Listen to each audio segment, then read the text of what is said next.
Hello there, it's Rachel Palmieri, independent Stampin' Up demonstrator in Australia, back with you again this week. I'm sharing positive thoughts, which is perfectly appropriate during this interesting time that we're experiencing. This was in last year's annual catalogue, and I liked it, but I didn't order it. I didn't order it until, in celebration, they brought out a die set that coordinated with it. Excuse the mess in here, this is just how it really is. And this die set has numerous pieces. It has a nice rectangle with a pattern for cutting a shape. I'll just bring that up closer too so you can see. Lovely little dotty pattern around the edge. It's a little bit different from anything else that we have. And dies for cutting out the flower, the feather, the maidenhair fern, the butterfly.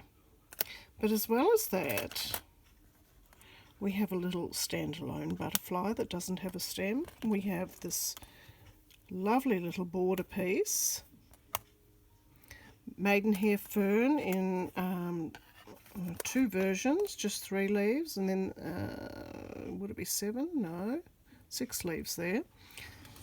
And a embossed feather, which I'll show you in a second.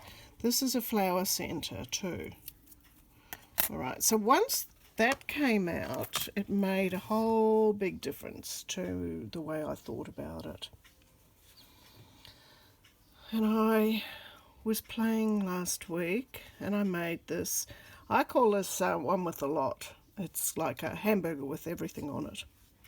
So I've used the embossed leaf on champagne and some maidenhair pieces here. I didn't think about the fact that this ribbon actually has kind of more of a gold edging to it when I chose that. When I cut my rectangular out of Flirty Flamingo, I embossed it with the Subtles folder, and I've put new DSP behind. It's from the, oh dear, mental blank, forgotten the name of the set. In the new catalogue, it's just coming. In Good Taste Designer Series paper, which is a whole series of textures. So there's this is like a fabric texture, and there's tiles, and there's wood grain and stone, and they're all rather lovely actually, I think. And it's also an extra big pack. There's 40 pieces in it, 2 of each pattern, and of course they're double-sided, but that means that there's 20 different patterns in that packet. Can't remember the price at the moment, but it's obviously more than the usual. Anyway, so I made this card that uses nearly everything, which I guess would be for an avid crafter. Then I kind of have taken it back quite a few notches. I think that my beginner crafters can handle this, especially with a little bit of help. I guess it would be more beginner if we'd stamped the flower directly onto the card, which we could have done. But why not teach them a little trick or two? So now I'm going to do the card that comes between the two extremes. And I'm going to pick a different colour card, which I don't seem to have prepared. Oh dear.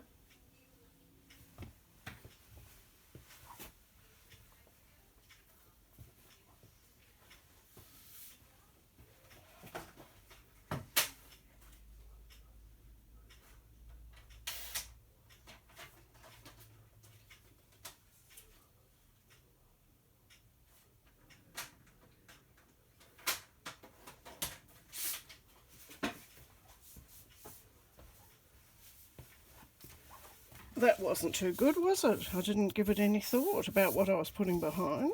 Well, I had, but I just hadn't prepared it. All right, now I often stamp something from the stamp set when I'm stepping it up a touch because it adds a little dimension to it. Thinking that maybe this butterfly might fill the spot. We don't want to overdo it, but so I used the same colour.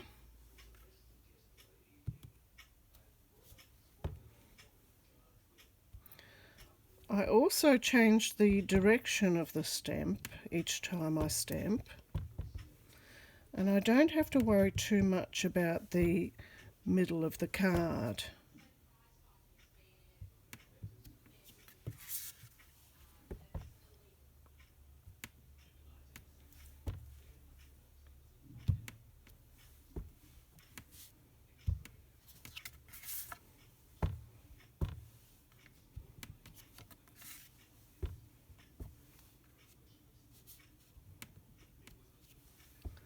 There we are, getting there.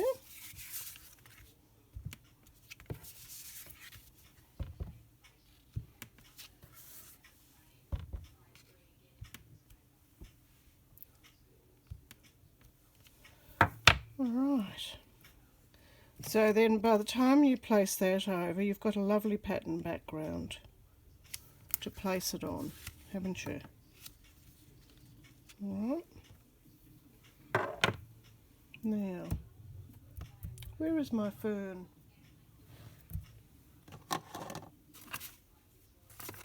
I've lost my next stamp. Okay. Oh no, I haven't. I only thought I had.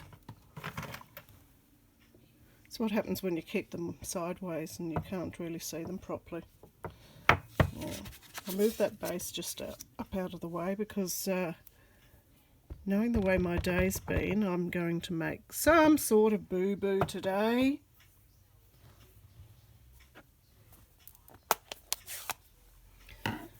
What I've done, I've stamped in soft sea foam, and I'm taking a sponge dauber now and I'm dabbing it into the mint macaron,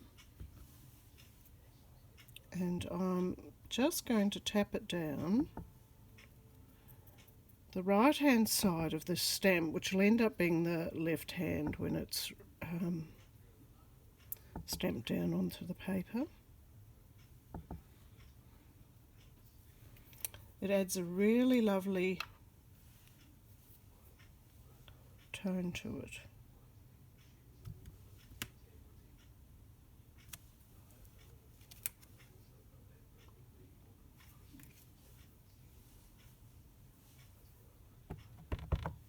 And do it again.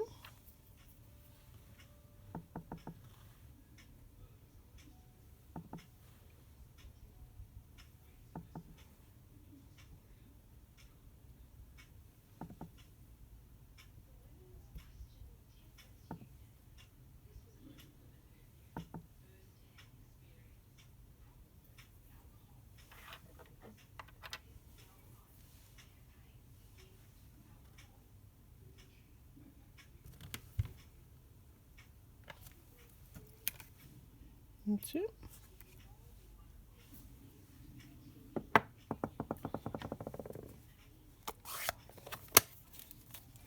Now when I made the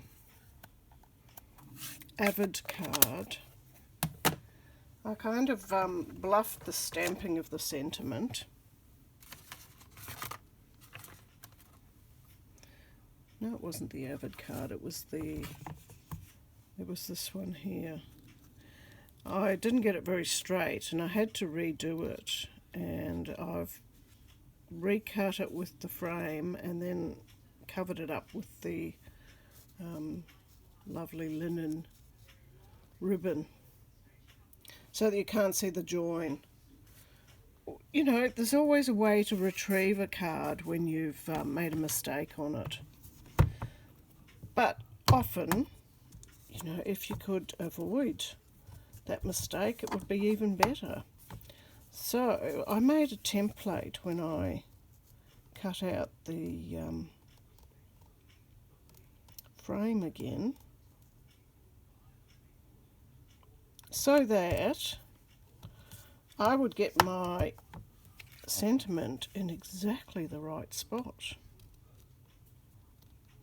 hopefully. Could still go wrong, but who knows. Let's see how we go.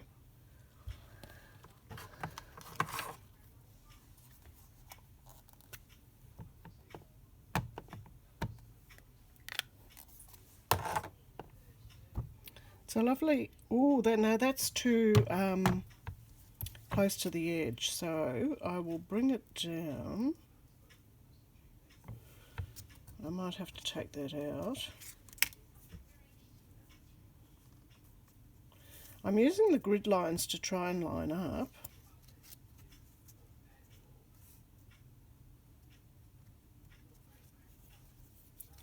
Let's see how this goes.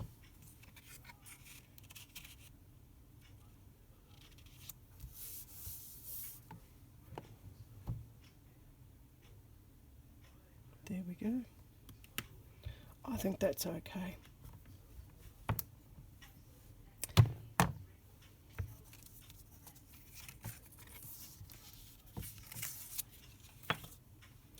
All right. Now, you may not believe it, but when I've done these flowers, I've used Flirty Flamingo. But first I had Mango Melody, and then the Flirty Flamingo went on top using the same sort of technique as when I did the leaves. Although, perhaps the fact that I kind of rock and rolled just a little bit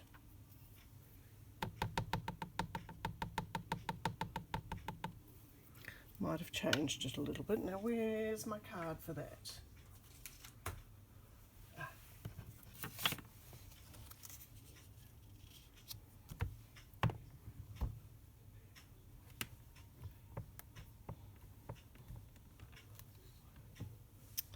Well, that's an interesting shade.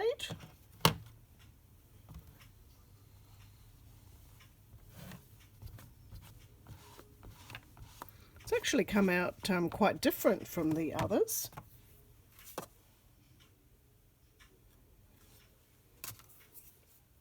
So what I might do,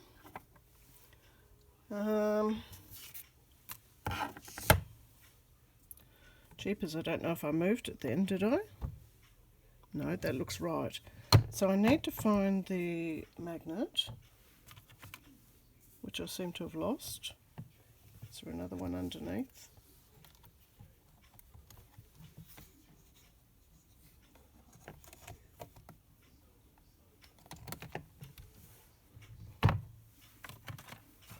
Oh, don't you hate it when you keep on misplacing things? All right. Oh, I've just seen it. There we are.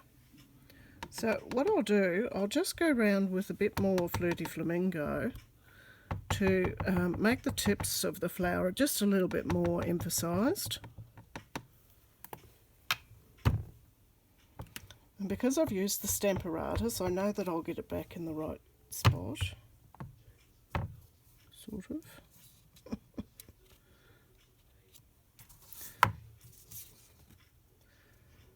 I don't know.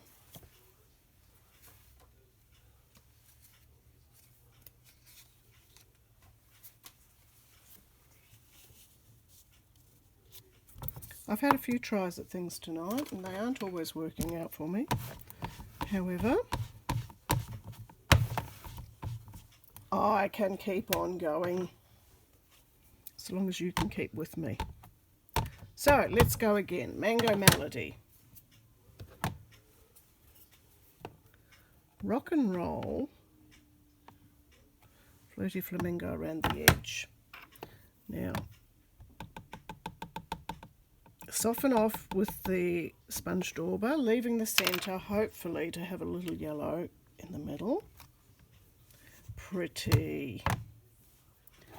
Now let's go with the dauber again. A little bit more flirty flamingo around the outside.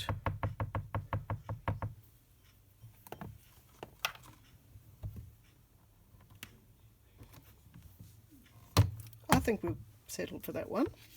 Now let's hope I can die cut it satisfactorily.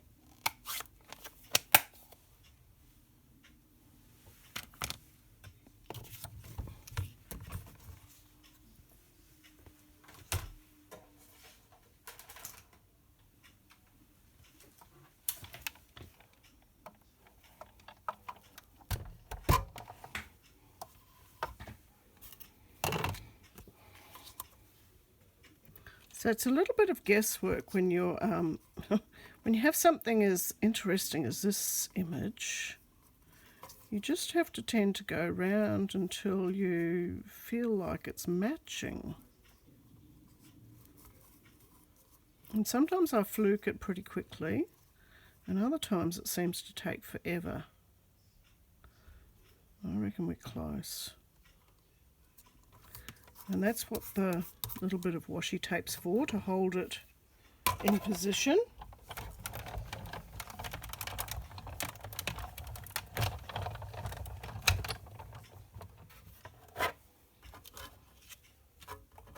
Not too bad at all.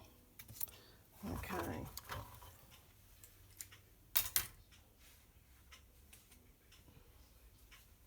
Now I've been making these watercolour cards, and I'm just thinking that I will cut a flower centre and see whether we'll use it in this one.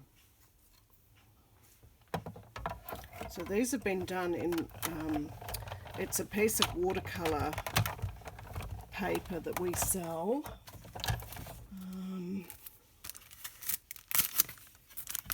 Fluid 100 watercolour paper. And I used some pigment sprinkle inks that have just been retired. It was a pretty fun technique, but it was a little bit messy. Now, the other thing was I wanted to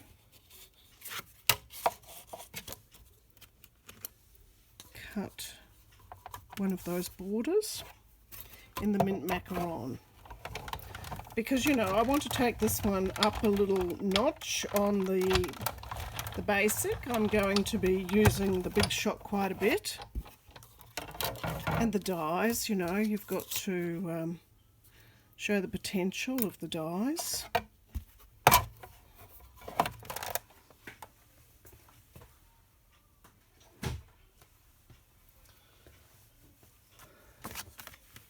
So how are we going? We have that. We have a flower.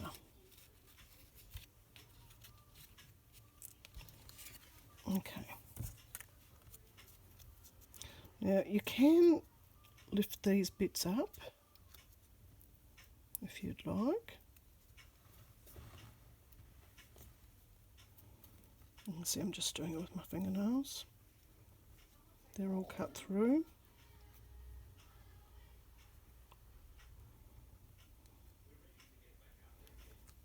Do you think it's a chrysanthemum or something like that? I don't know. I quite like these flowers that don't really seem to have a particular identity though.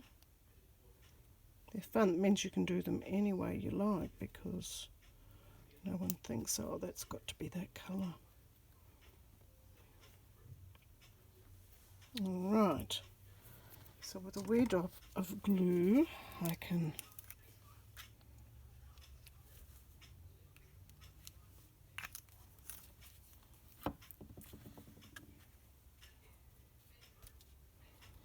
place that. I won't put that on yet because I'm not quite sure how we're going to go with this.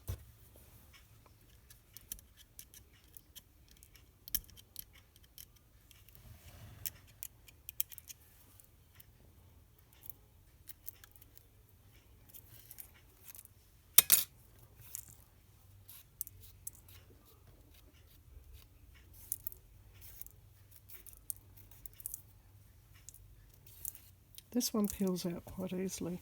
I could take it over and use the brush and all the rest of it, but I'll be away from the camera again, and seem to have done a bit too much of that tonight.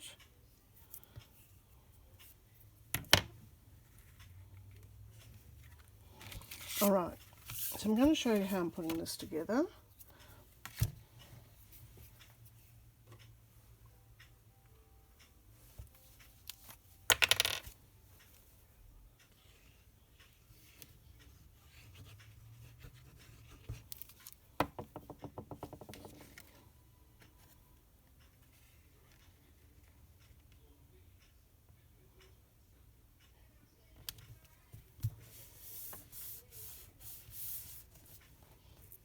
Now, there's a tricky little way that you do these.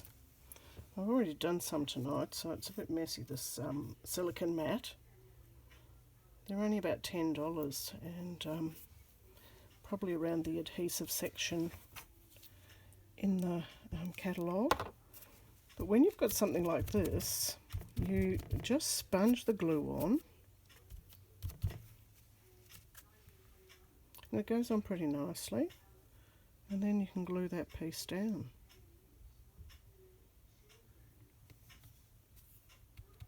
Just like that.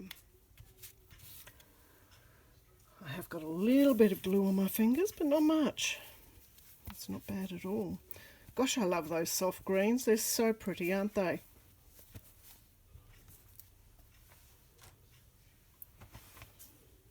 Alright, so I'll find some dimensionals.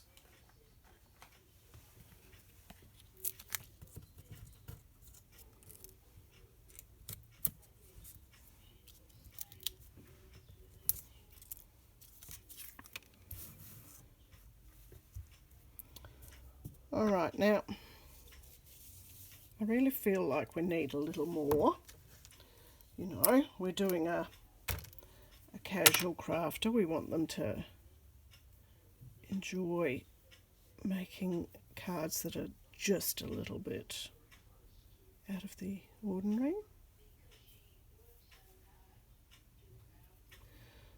I've looped up some linen thread with those ends. I'll try to get them around the middle. And I might need a glue dot. And of course, the flower's going to hide this. So I'll pop that down there.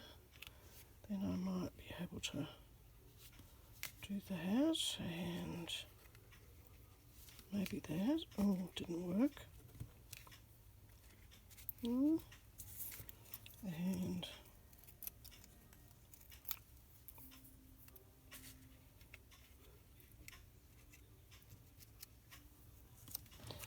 there we are. Alright, so I'm not sure if it's really stepped up so much, but I guess there's a lot more stamping on it, and there's a fair bit more die cutting. And I guess because I've done them in different colours, it's a bit hard to sort of evaluate them. But there you are. So, beginner or basic, casual crafter, avid crafter. I look forward to seeing you again next week. Bye. New catalogue next week too. Bye.